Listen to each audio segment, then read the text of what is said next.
Nós estamos olhando aqui, semana passada eu já tinha feito isso aqui na frente, mas agora tem a folha que tem esses mesmos itens também.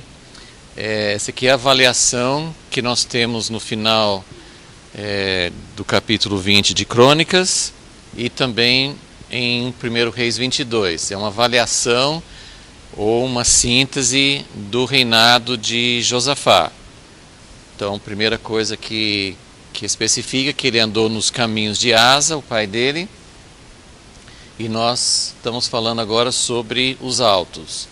Ele não tirou todos os altos, ele tirou os altos, mas não foram todos retirados, como nós vimos semana passada. E só para ver os outros itens, nós ainda vamos ficar nesse item 2 hoje. Ele fez paz com Israel, que é a outra parte do reino dividido. Ele foi o primeiro rei do reino dividido, do reino de Judá. Ele foi o primeiro rei a não fazer guerra com os irmãos das outras tribos. E isso foi positivo. As alianças que ele fez depois foram negativas, mas o fato de não ter feito guerra com os irmãos divididos foi um fato positivo. Então foi um ponto muito importante aqui no aspecto com Israel. Número 4, ele expulsou os sodomitas. Isso, na verdade, se você quiser até fazer uma linha ligando, eu estou colocando isso aqui porque é mais ou menos a ordem que é citado nas Escrituras, né? Mas o item 4 ele tem muita ligação com o item 2, como nós vamos também verificar hoje. Então, isso aqui foi bom, isso aqui foi bom. O primeiro, claro que foi bom.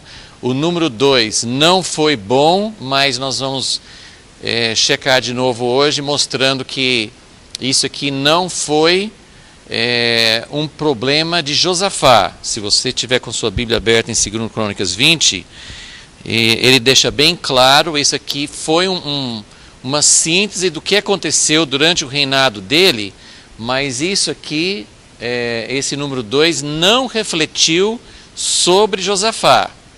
Não foi culpa dele. Olha o que diz em 2 Crônicas 20, versículo 33. Contudo, os altos não se tiraram. E o povo, ou mais o povo, ou porque o povo ainda não tinha disposto o coração para com o Deus de seus pais. Então, aqui deixa bem claro, 2 Crônicas 20, versículo 33, bem claro que não foi falha do rei Josafá. No início do reinado dele, ele tirou. Nós vamos voltar a falar um pouquinho sobre isso hoje. Então, só estou colocando aqui mais ou menos para a gente ver essa avaliação final de Josafá. Os altos não foram tirados, mas não foi falha, não foi deficiência do rei Josafá. Ele expulsou, ainda tinha sodomitas, isso aqui é interligado, bem relacionado com os altos. Agora o número 5 foi o problema de Josafá. É um problema recorrente. Normalmente, quando nós temos, cada pessoa tem um ou mais problemas específicos. Você pode ter alguns problemas que não são contínuos, não são recorrentes, mas todo mundo tem áreas frágeis, áreas difíceis, áreas onde você particularmente tem mais dificuldade de ter vitória, e são essas áreas que a gente deveria dar a nossa atenção em buscar o Senhor. O problema de Josafá foram essas alianças. Ele fez 3 tipos de aliança errada. Casamento não dele, mas do filho dele, né? Ele arranjou o casamento para o filho dele.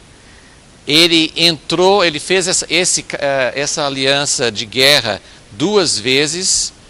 Para quem está chegando agora, tem a folha nova aqui na frente, tá? Se alguém não pegou. Ele fez uma aliança de guerra 2 vezes e ele fez uma aliança comercial. Então, ele fez várias alianças erradas. Se você contar, casamento do filho dele, uma aliança errada. Foi a guerra 2 vezes. Uma vez com Acabe, outra vez com o filho de Acabe. 2 vezes. E uma aliança comercial. Então foram 4, assim, 3 tipos, mas foram 4 vezes, 4 alianças erradas. Você acha que ele tinha problema nessa área? Então, assim, realmente isso aqui foi o problema de Josafá. Em todas essas outras coisas, ele agiu corretamente. Mesmo no número 2, ele agiu corretamente. O povo não correspondeu totalmente, mas ele agiu corretamente. Então, isso aqui vocês têm também nessa nova folha que foi distribuída hoje. Nós queremos ainda examinar, nós estamos investigando, eu quero sempre reenfatizar para que cada pessoa aqui saiba que nosso propósito aqui, eu espero que o seu também, nosso propósito não é apenas a nossa edificação individual. Claro que isso é sempre bom e é uma consequência. Mas nós devemos estar aqui, o meu propósito em dar essas aulas é descobrir o que Deus quer para a sua igreja, e o nosso propósito deve ser estar aqui em favor não só de nós mesmos, é em favor de toda a igreja. Não no sentido assim da gente saber mais e criticar quem sabe menos. Muito pelo contrário, nós devemos estar sendo preparados cada vez mais como sacerdotes, pessoas que sabem orar em favor de toda a igreja, porque Deus não vai fazer a obra que Ele quer fazer com uma ou duas pessoas e nem com um grupo ou uma igreja separada. Ele vai fazer o que Ele quer com a igreja toda. Quando eu falo igreja toda, também não estou falando que Deus vai formar uma super organização de todos os cristãos em uma só instituição. Também não é isso. Mas Deus tem algo para fazer, nem sabemos imaginar totalmente como Ele vai fazer isso, mas Deus tem algo para fazer e Ele quer o nosso envolvimento. Então, isso aqui é para a gente ter uma visão daquilo que Deus quer fazer na igreja e nós queremos fazer parte disso. Ok, nós estamos falando, se todo mundo tiver assim a folha, só para a gente poder resumir algumas coisas que nós falamos domingo passado e para a gente investigar um pouco mais que são os autos. A premissa é mais ou menos a mesma que temos falado sempre sobre idolatria no Velho Testamento. Quando Deus enfatiza muito alguma coisa, quando é algo que Ele sempre ensina, ou quando é um problema que o povo sempre tem, como idolatria, nós devemos entender hoje, nós precisamos descobrir qual é o problema correspondente, porque assim como Israel sempre voltava a ter problema com a idolatria, hoje a igreja de Jesus, seja qual for, católica, protestante, independente, evangélica, pentecostal, seja qual for a nossa parte onde nós estamos no corpo de Cristo, nós temos os mesmos problemas. O reino ficou dividido em Israel. Tinha as 10 tribos e tinha Judá. Mas basicamente eles tinham os mesmos problemas. Tinha diferenças entre os dois lados, mas basicamente eles tinham os mesmos problemas, a mesma tendência de ir atrás de idolatria, por exemplo. Então temos falado bastante sobre o que seria idolatria hoje. Agora nós estamos procurando entender o que seriam os lugares altos.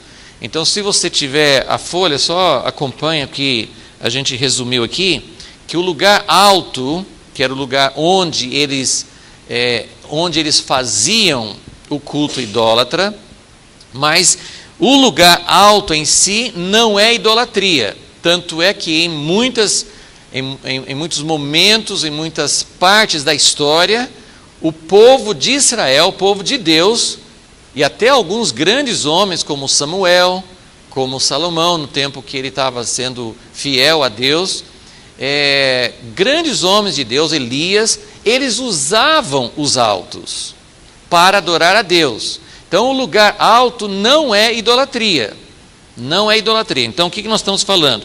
Letra A, número 2, letra A na folha. É uma base ou lugar errado de adoração. É um lugar errado, mas que às vezes Deus permite, ok? Então não é o lugar que Deus escolheu, não é do jeito que Deus queria. Nós queremos adorar somente a Deus. Porém, nós podemos adorar a Deus de uma maneira que Ele não queria. Ele pode até aceitar, e ainda bem que Ele aceita, porque é o que nós mais estamos fazendo hoje. Nós estamos adorando a Deus do jeito errado, do jeito que Ele não mandou. Isso é o que representa o lugar alto. Então, é uma base ou lugar errado de adoração. É uma imitação de adoração pagã. Então, já começou errado aí. Mesmo que eu use o lugar alto, esse tipo de lugar, para adorar a Deus, eu estou adorando a Deus seguindo o modelo, seguindo o padrão de uma adoração errada.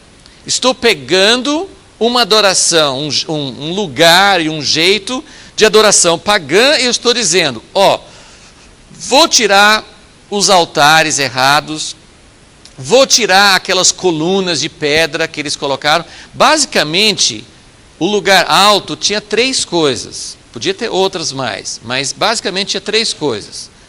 Uma coluna de pedra, eles usavam muito, assim, uma pedra, às vezes tinha coisas esculpidas nela ou não.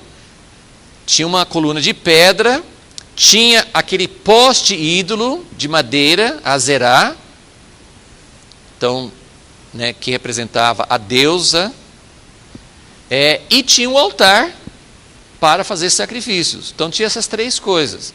Agora, tinha práticas erradas. Às vezes eles usavam esses lugares para oferecer crianças, sacrificar crianças, tinha muitas orgias sexuais. Então era um lugar onde se fazia muitas coisas abomináveis diante de Deus. E quando um rei, um homem de Deus, fala assim, não, nós vamos acabar com tudo que é errado, nós vamos fazer uma limpeza. O pai de Josafá foi um exemplo disso, o rei Asa. Ele começou o reinado dele fazendo uma limpeza, quebrando altares, quebrando os postes ídolos, tirando essas coisas todas e dizendo, não é aqui que é para adorar a Deus. Judá tinha o lugar certo. Qual era o lugar certo para adorar a Deus? Qual era o lugar certo? O lugar geográfico, o lugar certo. Jerusalém. Jerusalém. Por muito tempo, o povo não tinha o lugar certo. Mas depois de Davi, tinha o lugar certo. Então, ele quebrava esses lugares, tudo que tinha lá, fazia uma limpeza, às vezes até descreve que pegava os ídolos, transformava em pó, queimava os postes ídolos, que eram geralmente feitos de madeira. Então, às vezes até descreve o que eles faziam para fazer essa limpeza. Mas sempre voltava, enquanto o povo estava fazendo a vontade de Deus, eles diziam, não tirou os altos. O povo continuou, nós vamos encontrar isso muitas vezes daqui para frente na história do reino dividido. Fulano de tal era um rei bom, temia Deus, só que ele não tirou os altos, porém o povo continuava sacrificando lá, mas só a Deus, só a Deus. Então, tem o pior, que é usar o alto para adorar a outros deuses e cair em todas essas práticas abomináveis. Mas tinha essa posição intermediária. Não tirava os altos, mas sacrificava somente a Deus. Então, isso não é o que Deus quer. Ele aceita, existem épocas na história em que nem tem o lugar certo, por isso que a gente até fez esse resumo, a gente não está podendo ficar muito tempo para falar sobre cada item, mas esse aqui é mais ou menos a história no Velho Testamento de quando tinha o lugar certo para adorar a Deus e quando não tinha. Então, os patriarcas Deus não tinha determinado um lugar certo. Eles sacrificavam muitas vezes em um lugar alto. E era altar a Deus, e Deus nunca falou que não queria. Nessa época, ainda era uma época de conhecer a Deus individualmente. Foi a base da história do povo de Deus. Se você for olhar a história da igreja, houve muitas épocas na história da igreja que a maior parte da igreja estava totalmente fora, não estava servindo a Deus de uma forma genuína, real, mas havia pessoas individuais, luzeiros, estrelas, pessoas individuais buscando a Deus de uma forma e que encontrava com Deus e Deus aceitava. Então, existem momentos na história em que isso acontece. Depois Moisés, ele estabeleceu o tabernáculo. Nessa época, ele colocou, nós lemos domingo passado em Levítico 17, onde fala que não era mais para fazer sacrifícios individuais. Eu não vou ler de novo, mas se você não estava domingo passado, anote esse texto, Levítico 17, de 1 a 7, mais ou menos, ou de 1 a 9, não me lembro, mas ele fala de uma forma muito enfática. Ele fala que se alguém oferecesse um sacrifício, não a outro ídolo, não a outro Deus, se fizesse um sacrifício e não trouxesse para o tabernáculo, essa pessoa era considerada quase como um criminoso.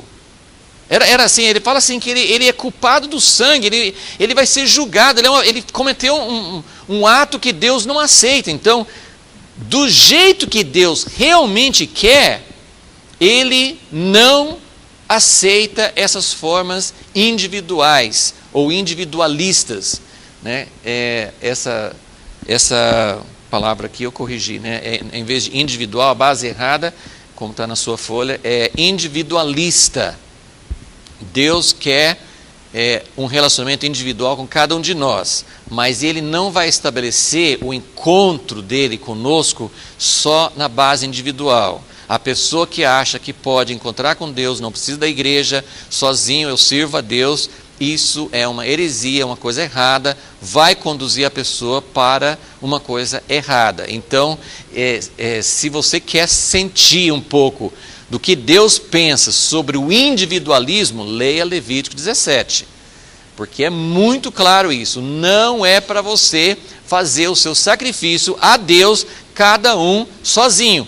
Basicamente, o lugar alto não era necessariamente individualista, no caso deles, mas era aquela coisa assim, mais ou menos como nós temos os dois extremos. A Igreja Católica sempre manteve a ideia de que só tem uma igreja certa. E para estar na igreja certa, você tinha que pertencer à Igreja Católica. Durante muito tempo, a ideia era muito forte e eles até perseguiam as pessoas que não aceitavam esse dogma, que a única igreja verdadeira era a Igreja Católica. A Igreja Católica representava aquela unidade, mas numa base de institucionalismo humano. Os protestantes vieram com a reforma e eles estabeleceram uma ideia mais individualista. Cada um pode ler a Bíblia e descobrir qual é a verdade de Deus. E aí resultou no que nós temos hoje, né? Um monte de igrejas, cada um se sente completamente autorizado por Deus para abrir um salão em qualquer esquina da cidade, como todas as nossas cidades têm, e abrir uma igreja e eu faço do meu jeito. Vocês entendem? Cada um faz do seu jeito.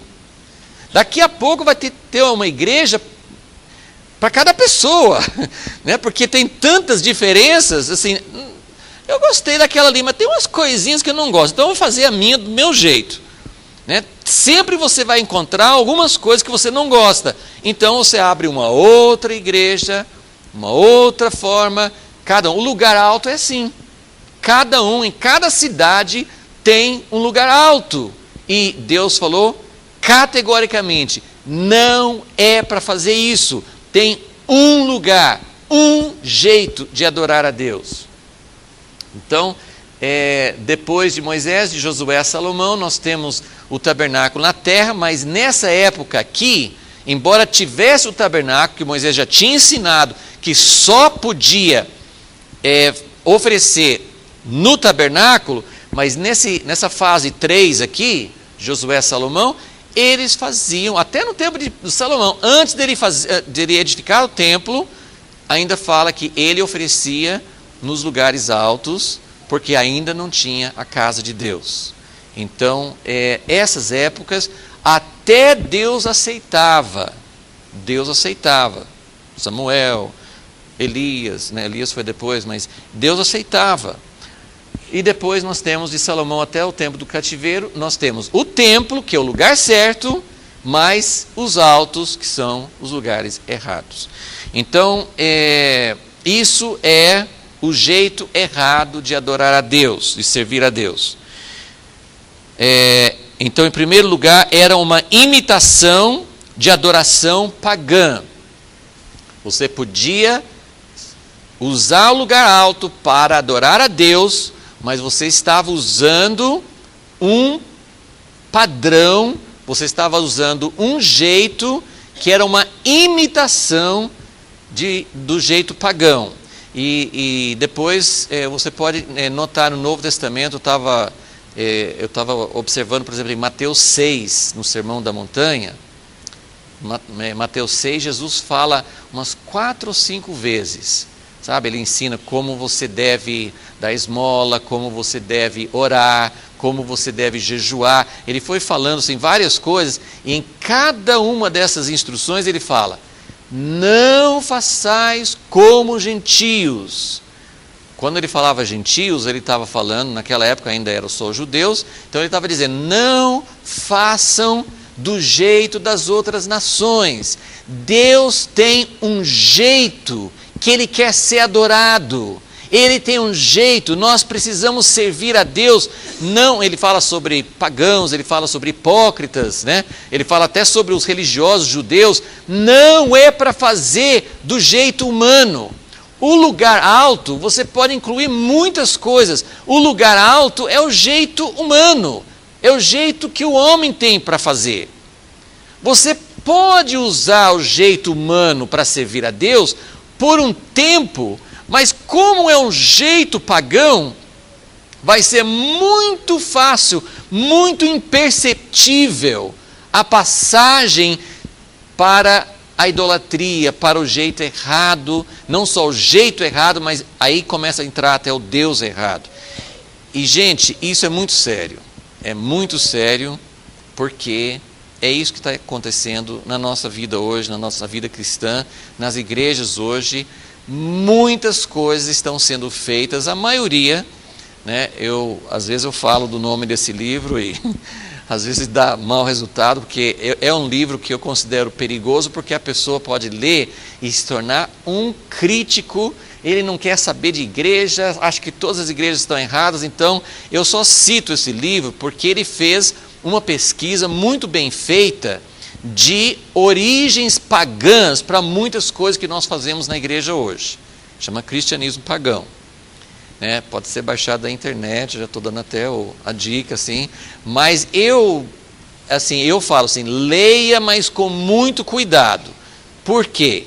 Porque assim, o perigo de ler esse livro é você começar a ficar tão crítico de tudo, enxergar o mal em tudo que a igreja está fazendo, você se torna um individualista total. Você acha que está todo mundo errado e só você está certo, e isso pode ser um jeito pior ainda do que o jeito que as pessoas estão fazendo as coisas hoje. Então, só é válido esse livro porque ele fez uma pesquisa muito bem feita de origens pagãs para muitas coisas que nós achamos cristãs. Nós achamos assim, isso aqui é a origem cristã. A origem cristã nada. Isso tem muitas coisas da nossa prática, da nossa adoração a Deus, desde formas exteriores, prédios, jeito de cultuar a Deus, jeito de pagar dízimos, jeito de fazer um monte de coisas que na verdade não vieram da origem divina. Então isso deve nos levar a uma busca, a um desejo, como no final, assim, o que me comove nessa história de Josafá é que, embora não tenha sido culpa de Josafá, quando chega nessa conclusão final, se você tiver com sua Bíblia ainda em 2 Crônicas 20, quando chega nessa conclusão final de Josafá, um homem temente a Deus, um dos melhores reis de Judá, assim, ele se destaca, é um homem de Deus, como líder, ele foi um exemplo do que é um verdadeiro líder do povo de Deus, como Deus quer que o líder seja. Mas aí no final dessa avaliação de Josafá, coloca esse mas. Ele andou nos caminhos de Asa, ele fez o que era certo, mas esse mas não é de Josafá. As alianças sim, mas esse mas é do povo. Mas o povo ainda não tirou todos os altos. Eles continuaram com os altos. E ainda dá razão por quê? Porque eles não tinham disposto o coração para com o Deus de seus pais. Então, isso dói no coração, porque pelo menos em alguns momentos a gente queria ouvir uma avaliação nota 10, não é? A gente queria assim, esse cara foi, nem Davi foi 10, né? Assim, ele tinha o coração 10, mas sim, tinha coisas que mancharam seriamente, o tempo de Davi. Então Josafá tinha algo que manchou seriamente o futuro de Israel, que foram as alianças. Mas o povo, apesar de tudo que aconteceu, eles não colocaram o coração para servir a Deus. Então eu queria que vocês agora, só terminando de ler o que está escrito aqui na folha. Então o lugar alto é uma imitação de adoração pagã, é fazer como os gentios. E você pode aplicar isso em muitas coisas, não precisa nem ler o livro Cristianismo Pagão, você pode descobrir muitas coisas, como nós fazemos a nossa propaganda, como o mundo faz, como nós colocamos o homem em evidência, como o mundo faz, como nós buscamos satisfação para nós mesmos, como o mundo faz, como nós fazemos nossas orações para serem vistos pelos homens, como o mundo faz. Nós podemos fazer uma lista grande. Jesus falou sobre essas três coisas em Mateus 6, ele falou sobre esmola, nossas contribuições para serem vistos pelos homens. Ele falou sobre orações, ele falou sobre jejum. Não faça como os hipócritas, não faça como os pagãos. Mais para frente, nos evangelhos, nos 3 evangelhos, ele fala, os gentios, eles têm autoridade para serem servidos. As autoridades dos gentios, eles querem que as pessoas, os súditos, os sujeitos deles, eles querem que sirvam. Mas vocês não devem fazer como as outras nações. Veja como isso é um refrão, é uma coisa que ele sempre fala. Não faça como as nações. Vocês acham que a igreja faz alguma coisa diferente? Claro, tem exceções, tem líderes que são super servos, que se doam, mas de maneira geral a igreja não está dando esse exemplo. Nós estamos, a pessoa que tem um ministério, que tem uma posição de liderança, nós queremos ser servidos. Nós queremos ser aplaudidos, nós queremos ser reconhecidos, nós queremos receber alguma coisa. E você, nada disso. Quem é líder, quem é ministro, é servo, ele doa, ele dá a própria vida. Ele é o último. Paulo falou assim, nós somos os últimos, nós somos os que mais sofremos, nós somos os que menos recebemos reconhecimento dos outros. Então, nós temos muitos exemplos de como a igreja não deveria fazer as coisas como as nações fazem, como os homens fazem em geral. Então, eu queria que vocês olhassem no caso de Josafá, capítulo 17, volta só para o capítulo 17 de 2 Crônicas. Eu queria mostrar como Josafá preparou o coração dele para fazer a vontade de Deus, mas isso não aconteceu com todo o povo. Então, para a gente entender o que faltou, por que não aconteceu aquilo que tinha que ter acontecido no tempo de Josafá. Então, 2 Crônicas 17, versículo 6. A minha tradução fala, encorajou-se o seu coração. Tem várias outras alternativas nessa tradução. Tornou-se ousado o coração dele. despertou o coração. Tem uma tradução que o coração dele ficou exaltado, não no sentido de orgulho, mas exaltado no sentido assim, puxa, eu vou fazer isso. Ele ficou muito entusiasmado. O coração de Josafá ficou forte, ficou entusiasmado logo no início do reinado dele. Ele encorajou, despertou, tornou ousado o coração dele nos caminhos do Senhor. E qual a consequência? O que ele fez? Quando o nosso coração é morno, a gente serve a Deus de qualquer jeito, tá bom, a gente nem se preocupa muito com isso. Mas quando você tem um coração forte para o Senhor, você começa a se preocupar não só em adorar a Deus, que Deus quer ser adorado, não porque Ele é egocêntrico, né? Como alguns falam assim, né? Ele é o único ser no universo que até pode ser egocêntrico, porque Ele é perfeito, Ele é toda bondade, está nele, mas a natureza de Deus não é de querer para si, a natureza de Deus é querer se doar. Mas Deus está procurando um relacionamento de amor, assim como tem na Trindade, Ele quer um relacionamento de amor com o seu povo. Então Ele se doa para nós, e Ele sabe que a única coisa que vai fazer bem para nós é quando nós nos doamos para Ele, por isso que Ele quer ser adorado. E então quando nós temos um coração, não só de falar assim, Deus, eu te adoro, o Senhor é maravilhoso, mas eu quero saber de que maneira,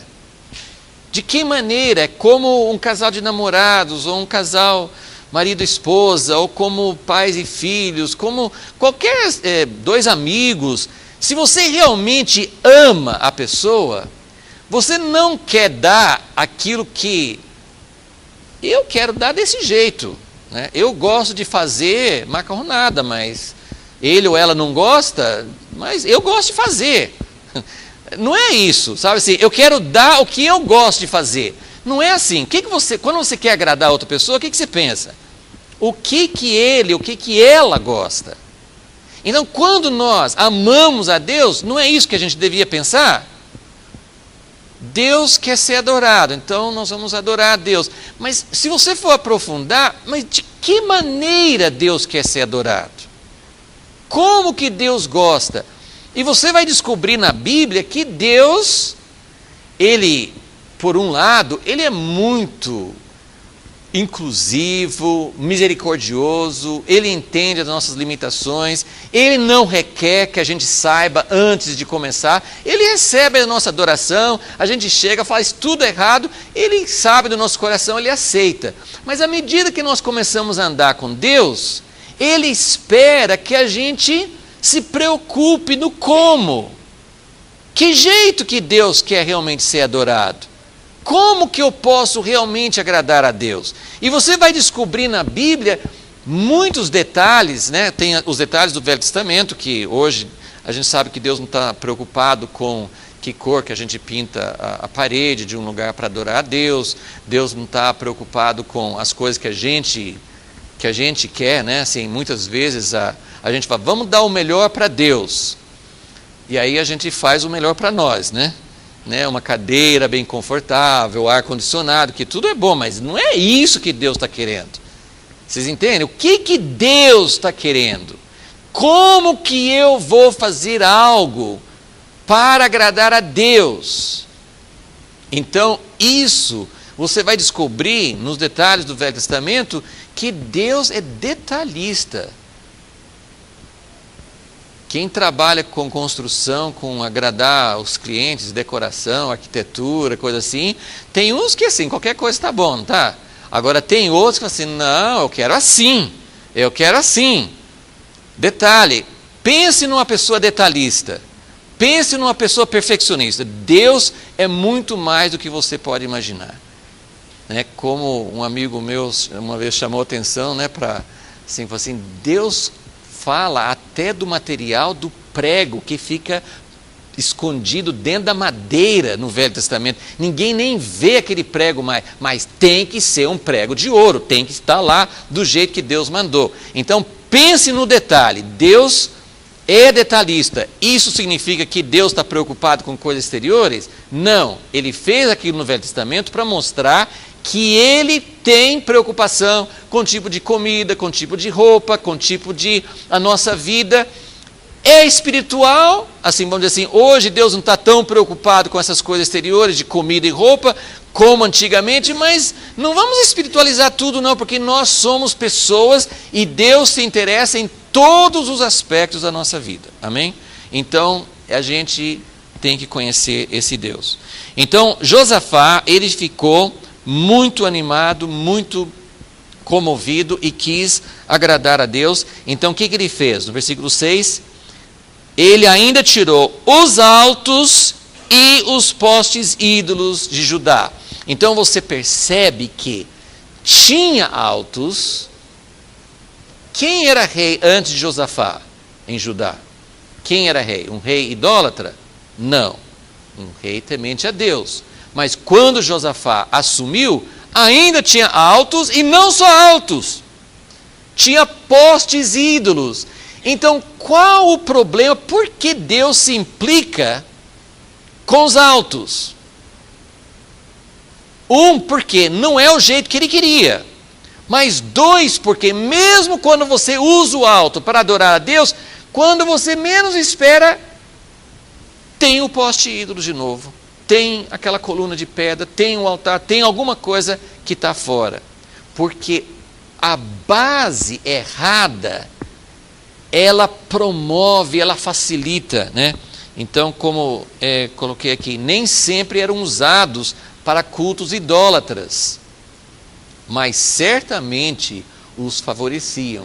Então, o alto podia ser usado para cultuar a Deus, mas muito rapidamente, mesmo quando o rei estava guiando o povo para fazer a vontade de Deus, eles caíam em práticas erradas. Então, por que Deus não quer os lugares altos? Por que Deus não quer essas bases erradas aqui?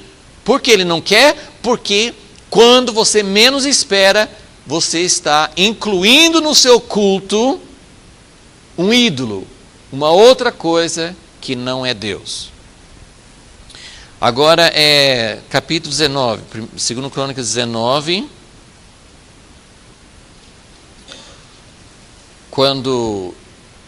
Esse aqui foi depois da primeira guerra que Josafá fez com Acabe, e veio um profeta no início do capítulo 19, falando com ele, versículo 2, 19:2, o vidente Jeú trouxe uma repreensão da parte de Deus, falando que ele não deveria ter ajudado Acabe. Então ele traz uma repreensão. Só que no versículo 3, que eu queria chamar a atenção, 19:3, ele diz o seguinte: boas coisas, contudo, se acharam em ti, pois tiraste os postes ídolos da terra e dispuseste o coração para buscar a Deus.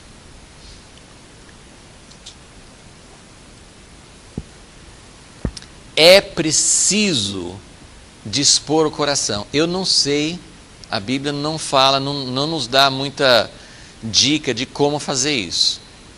Mas a Bíblia usa esse termo aqui. Eu queria que vocês notassem, 19:3 fala que Josafá dispôs, isso é Deus falando, Deus mandou o profeta falar, você fez uma coisa errada, mas eu vou te elogiar pela coisa certa que você está fazendo. Você tirou os postes ídolos, porque você dispôs o coração para servir a Deus. Disposição do coração para servir a Deus é algo que a gente não sabe muito como fazer isso. Nós não podemos fazer isso totalmente independente de Deus, nós dependemos de Deus para fazer isso, mas por outro lado, a Bíblia sempre coloca que Deus elogia quem dispõe o coração e Ele repreende quem não dispõe o coração. Então, tem algo que depende de nós nessa disposição. E nós temos falado várias vezes sobre esses dois fatores: avivamento e reforma ou restauração. Asa foi um homem que viu Deus trazer um avivamento em Judá. O avivamento é quando Deus vem e visita e tem alegria, tem celebração e o povo começa a servir a Deus voluntariamente. Percebe? Quando que você serve a Deus voluntariamente? Quando Deus está visitando, quando Deus está atraindo, quando Deus está movendo no seu coração. Então é fácil dispor o seu coração para servir a Deus nos momentos de avivamento. Mas o avivamento pode acabar o efeito rápido se não houver reforma, que é voltar a servir a Deus, voltar a colocar as coisas em ordem do jeito que Deus quer. Josafá foi mais homem de reforma, não teve muita, assim, a gente não vê muito avivamento no tempo de Josafá. Então nós podemos dizer, Josafá preparou o coração, dispôs o coração para servir a Deus.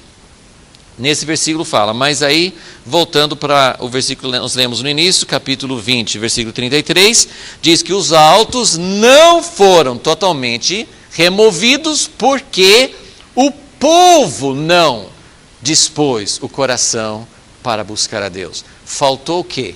Avivamento. Faltou algo da parte deles, mas faltou um mover de Deus também no meio deles para que eles tivessem esse coração para buscar a Deus. Então, eu vou ler mais uma vez um texto que quem está acompanhando as aulas há mais tempo já viu muitas vezes, mas eu vou ler mais uma vez aqui com vocês um capítulo que eu considero fundamental para entender toda essa questão que nós estamos vendo sobre a base certa de adorar a Deus, que é Deuteronômio 12. Deuteronômio 12.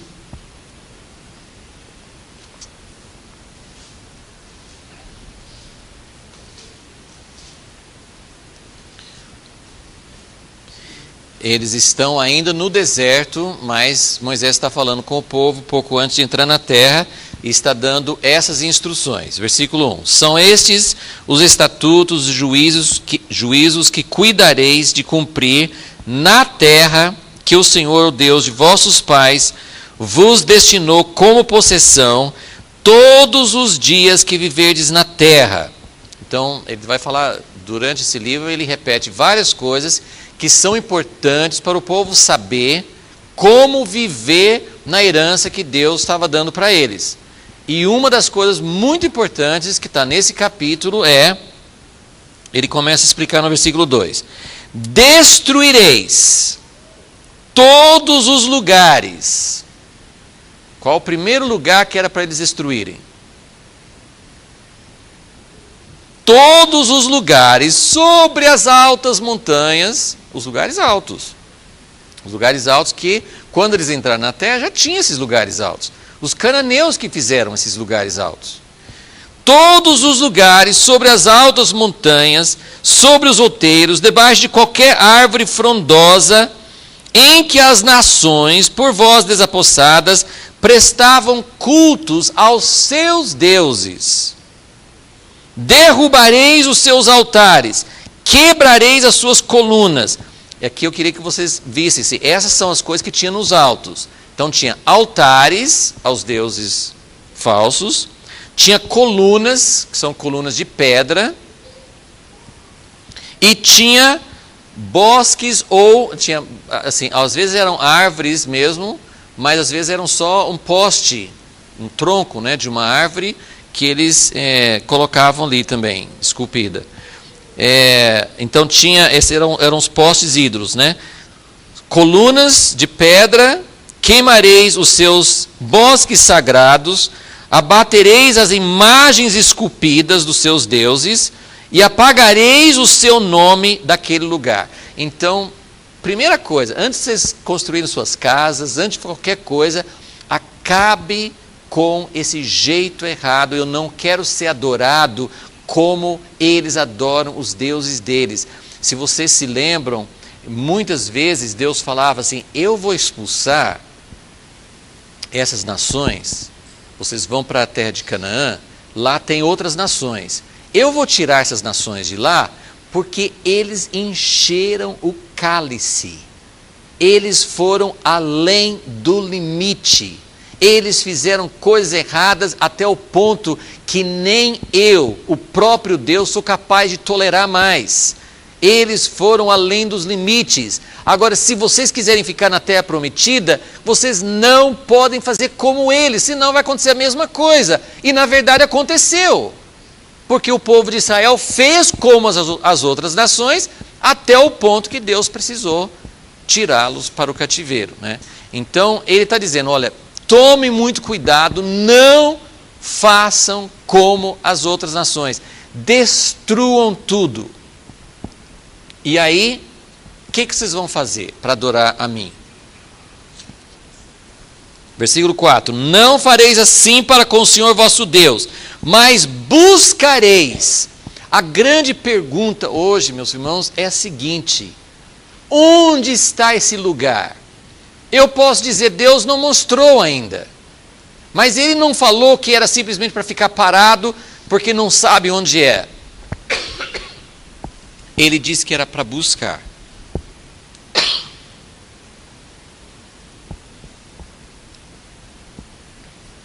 Buscareis o lugar que o Senhor vosso Deus escolher entre todas as vossas tribos, para ali pôr o seu nome e a sua habitação.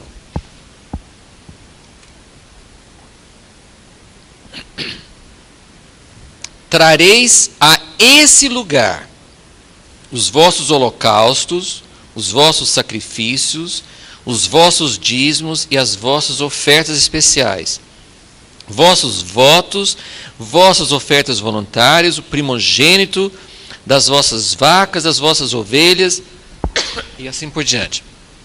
Ele continua o capítulo inteiro enfatizando isso. Vocês não podem fazer isso em qualquer lugar. Eu não vou ler tudo agora, mas ele vai falando. Antes vocês faziam assim, matavam no campo e já fazia gratidão a Deus e oferecia alguma coisa a Deus e comia ali mesmo, mas agora não, vocês precisam ir no lugar. Parece até uma coisa de contrassenso. Tudo bem que Israel, hoje, no conceito de um país, não é um território muito grande, mas naquela época que tudo era a pé, imagine só, eram 12 tribos, eles não podiam fazer isso em qualquer lugar, eles tinham que ir, tinham que sair da cidade, ele explica isso. Você tem que sair de onde você mora, parece uma coisa dura, parece uma coisa não prática. Vocês têm que ir, isso era muito enfatizado. Levítico 17, nós lemos domingo passado, ele é muito forte sobre isso. Não pode fazer de qualquer jeito. Então, meus irmãos, eu não tenho a resposta, eu não sei exatamente como explicar isso, eu só sei que Deus se preocupa com a forma como nós o adoramos. Os lugares altos é cada um fazendo do seu jeito, no seu lugar e geralmente influenciados.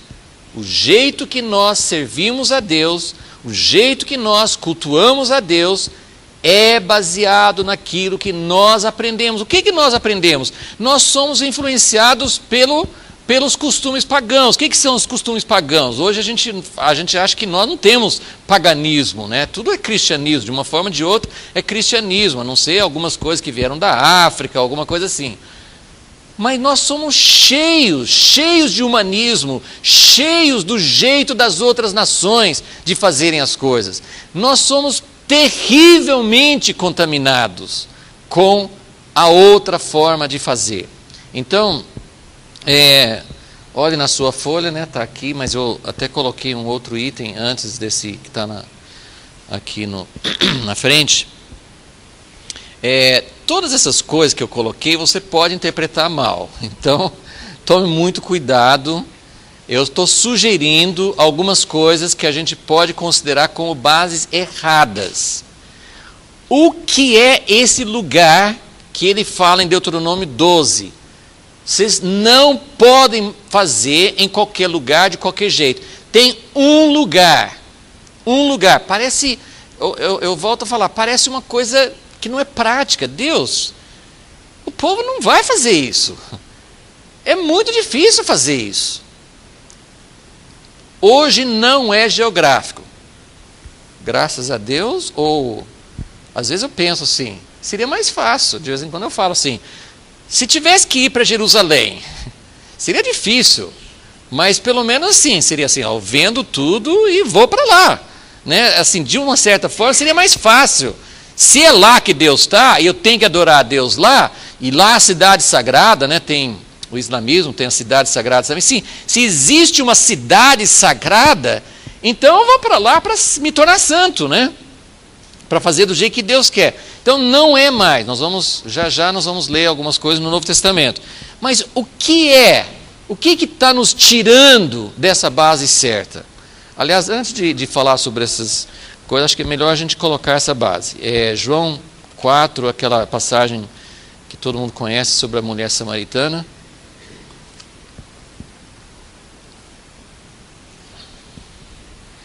Esse aqui na sua folha está na letra C, tá? 2C. Vamos falar um pouquinho sobre a base certa. E como alguém falou sobre como é que você faz para conhecer notas falsas, né? Sabe qual que é a chave? Como é que se conhece uma nota falsa? Conhecendo muito bem a verdadeira, né? Então vamos conhecer um pouquinho o que ele fala sobre a base certa, que aí a gente vai entender melhor o que é a base errada. Então, João 4, essa conversa com a mulher samaritana, vocês devem lembrar bem de toda a história. Eu vou só pegar essa parte em que, depois que Jesus falou da vida dela, que ela tinha 5 maridos e tal, assim, que a mulher ficou assim. Até então ela estava nem entendendo por que ele estava conversando com ela e estava meio que batendo boca sobre coisas assim. Aí, quando ela viu o que ele falou da vida dela, que não tinha como ter falado isso se não fosse por revelação, aí ela aproveitou a oportunidade e falou assim, bom, então esse cara conhece tudo, eu tenho a chance de fazer a pergunta que eu sempre quis fazer, né? Não sei se você tem essa pergunta, porque ela foi rápida, né? Eu não sei se você tivesse a chance, se você teria a sua pergunta na ponta da língua para aproveitar a sua chance. Esse homem é um profeta, esse homem veio de Deus, eu vou aproveitar e perguntar o que eu sempre quis saber. Os samaritanos estão certos ou os judeus estão certos? Né? Ela quis saber. Como é que é esse negócio? Nós achamos que é nesse monte. Agora vocês judeus, e você está falando uma coisa de Deus, então estou percebendo que você é um homem de Deus, então como é que é essa briga aí? Vocês falam que tem que ser em Jerusalém, a gente fala que tem que ser aqui. São as nossas bases erradas. Né? São bases erradas. E Jesus disse, a base certa não é mais nem Jerusalém e nem Samaria. Então ele falou assim, agora eu quero mostrar aquilo que no Velho Testamento era para mostrar uma figura, que era para mostrar que a importância que Deus dá para achar a base certa. Mas essa base certa não é Jerusalém. Ele podia ter usado, ele até falou, olha, vocês são uma religião falsa, né? Ele aproveitou para dizer, ó, nada a ver esse negócio dos samaritanos, né? Assim, a salvação vem dos judeus. Ele deu uma cutucada, assim, né? A linha certa vem dos judeus, mas a hora vem e já chegou em que não é mais nem Jerusalém e nem Samaria, mas precisa adorar a Deus em espírito e em verdade. Todo mundo cita esse versículo, todo mundo fala agora, graças a Deus, não é um lugar físico, não é mais como os judeus achavam. Mas será que a gente entende? Jesus estava dizendo onde Jerusalém se encontra hoje. Em espírito, em verdade, tem uma base certa, tem uma coisa certa, não é em qualquer lugar, não é de qualquer jeito.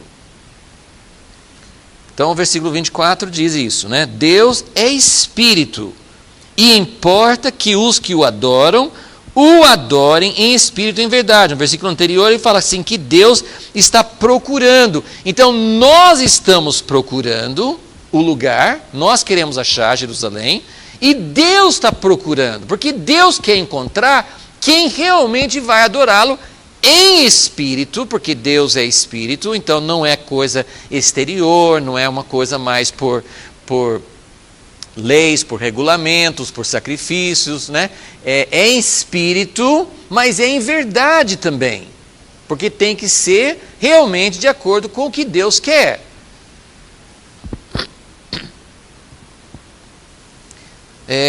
Eu quero ler, tanto na folha como aqui, a gente colocou que a base certa, eu queria mostrar assim esse contraste aqui. A base certa, então, espírito em verdade, é totalmente antissectário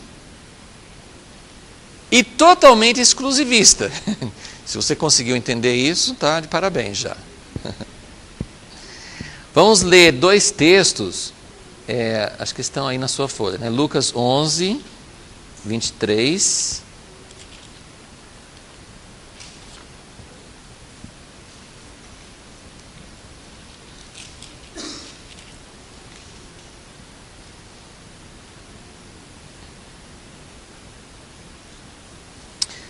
Esse aqui é a parte exclusivista, Lucas 11, 23. Jesus fala categoricamente: quem não é por mim, é contra mim.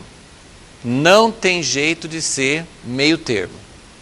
Quem não é por mim, é contra mim. Então, a base para servir a Deus é totalmente exclusivista. O que quer dizer isso? Só em Jesus. Não tem outro caminho, não tem outra base, não tem outra forma de chegar a Deus. A base certa não é do jeito que você pensa, não é usando outras artimanhas, outras doutrinas, outros caminhos. Só tem um caminho para adorar a Deus, em Jesus Cristo.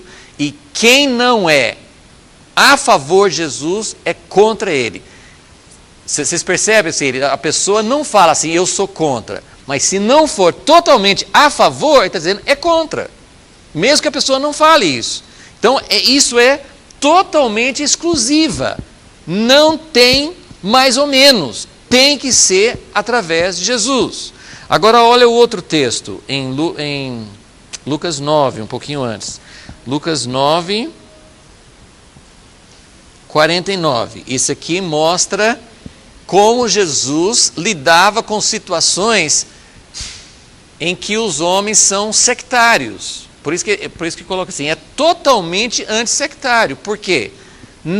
Você não pode excluir ninguém que é a favor de Jesus.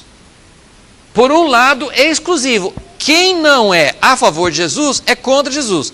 Olha o que ele fala aqui, Lucas 9, 49. João disse: Mestre, vimos um homem, olha se isso não é assim uma figura perfeita do que nós fazemos hoje, né? Vimos um homem que em teu nome, está a favor de Jesus? Está, em nome de Jesus. Vimos um homem que em teu nome expulsava demônios. Mas nós o proibimos de fazer isso, porque afinal de contas ele não é do nosso grupo. Percebe? Nós vimos um homem, não tem nada a ver com a gente. Ele não aprendeu com a gente, ele não saiu do nosso meio, ele não foi instruído por nós. A gente falou, não pode, tem que passar pela gente. Jesus não disse que tem que passar por um homem ou outro homem especial. Ele só falou que tem que ser em Jesus. Então, quando ele disse para Jesus que tinha alguém fazendo alguma coisa no nome de Jesus, mas não era do grupo deles, eles não conhecem, não recebeu o certificado de ministro do nosso grupo, não, sim, ele não foi autorizado por nós, então nós proibimos. O que Jesus achou disso? Versículo 50, Jesus diz, não o proibais, pois quem não é contra vós, é por vós. Ele inverteu, quem não é a favor de Jesus, é contra Jesus. Mas em relação a vocês, quem não é contra, é a favor. Não precisa estar trabalhando por vocês. Mas se não está fazendo alguma coisa contra o meu nome, ele é a favor. Então, esse livro que eu sempre cito também, que é maravilhoso para entender essa questão da base certa, é um livrinho escrito por um japonês chamado União através de Comunhão. É nesse livro que eu encontrei, eu sempre lembrei, sempre que ele usa esses dois textos para mostrar que em Jesus não pode haver dúvida, ou está a favor de Jesus ou está contra ele. Agora, em relação a nós, não precisa estar trabalhando junto conosco. Ele pode estar fazendo alguma coisa pela causa de Jesus e não estar junto conosco, não é para proibir, não é para dividir. Então, a base certa, que é em espírito e em verdade, é totalmente antissectária. Não tem nenhuma restrição para quem está em Jesus. Jesus não fala assim, é mesmo, realmente vocês tinham que ter feito uma verificação, ver se ele está com as doutrinas certas, ver se ele está fazendo do jeito certo, ver se ele... Não, Jesus não colocou exigência nenhuma. Não tem importância, mas é exclusiva no sentido que somente aqueles que estão em Jesus é a base certa, ok?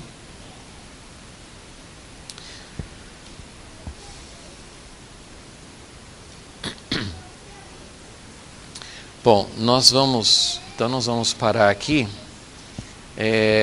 Só vou falar rapidamente então sobre as bases erradas, então a base certa, para entender a base errada, vamos conhecer a base certa, e a base errada são essas coisas. Eu comecei com prédios, tá?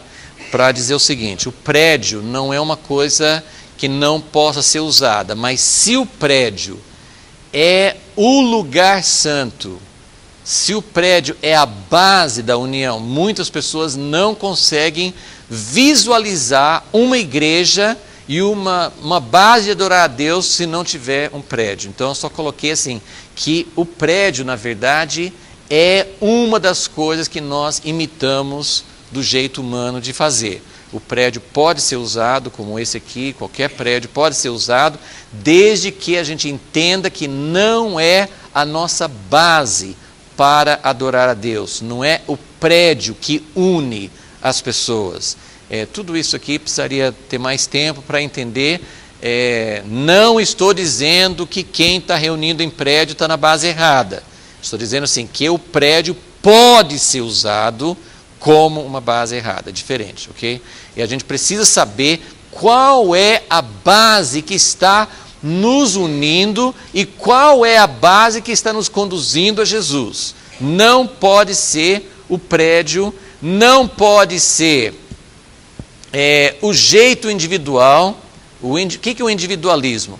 O individualismo eu posso fazer do jeito que eu quero.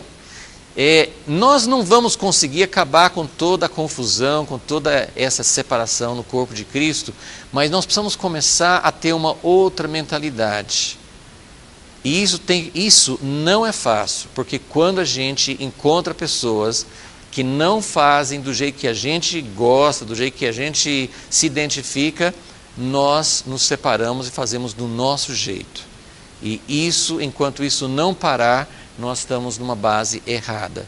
O que nos une não é o nosso jeito de cultuar a Deus, não é o jeito de orar, não é ser batizado no Espírito Santo, ou se fala em línguas ou se não fala, entendeu? Não é nada dessas coisas. Essas coisas não são a base. Se nós nos unimos e tem outra base, qualquer uma dessas coisas, ou assim, cada um, vamos fazer do nosso jeito, individualismo. Uma personalidade, uma pessoa que agrega, uma pessoa que é um líder carismático, que todo mundo vai lá por causa dele ou dela, isso é uma base errada, é uma personalidade. Identidades sectárias, denominações, organizações, não significa que não pode ter uma organização. Significa essa não é a base que nos une, essa não é a base que nos ensina como adorar a Deus. Doutrinas, Então, cada uma dessas coisas, ou uma mistura delas, são coisas que nos dão bases erradas. São lugares altos, são coisas que eu posso estar adorando a Deus, mesmo tendo uma personalidade carismática, eu estou num lugar onde tem uma pessoa que agrega, que todo mundo está lá mais por causa dos dons que aquela pessoa tem. Eu posso, mas é um perigo, porque no meio desse lugar alto pode haver um desvio, eu posso começar a entrar em coisas que Deus não quer, que são idolatrias, que são coisas que substituem Deus.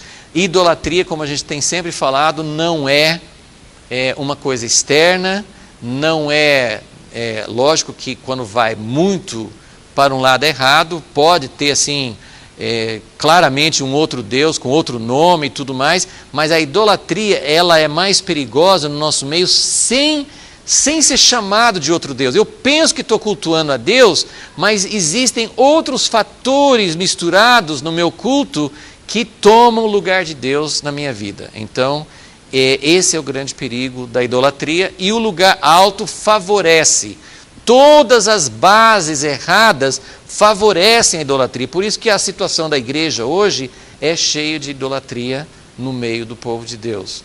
E como eu falei no início, nós estamos aqui estudando a palavra não para nos sentirmos mais conhecedores, mais sábios que os outros. Amém, irmãos? A gente tem que repetir isso todos os dias. Então, eu não repito todas as aulas, então eu deixo essa parte para vocês. Mas de vez em quando eu vou voltar a lembrar isso, porque nós não podemos estar aqui para nos inchar, para nos considerar como conhecedores, mas o que nós devemos ter é uma visão do que Deus está querendo fazer na sua igreja, porque Ele quer a nossa cooperação como sacerdotes, principalmente como pessoas que oram, e mesmo que seja assim, eu sozinho vou mudar a igreja, não, mas a minha atitude pode começar a mudar alguma coisa.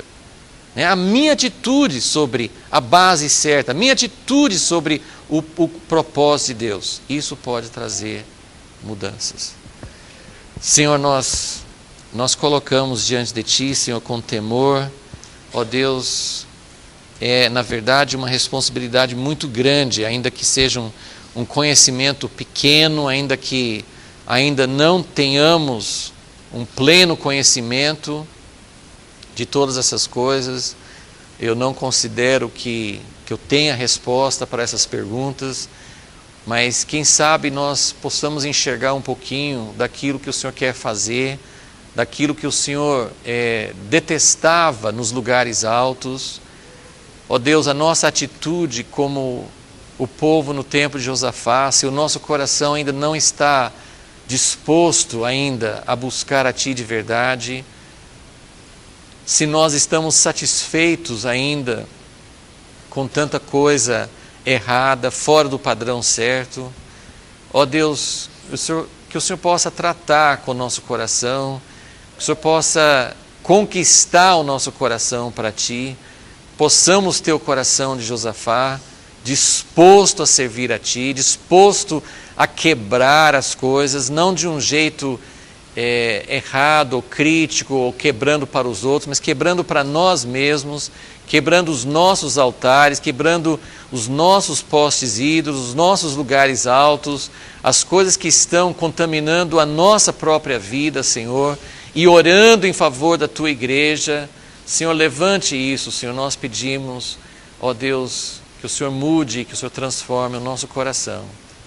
Em nome de Jesus te pedimos. Amém.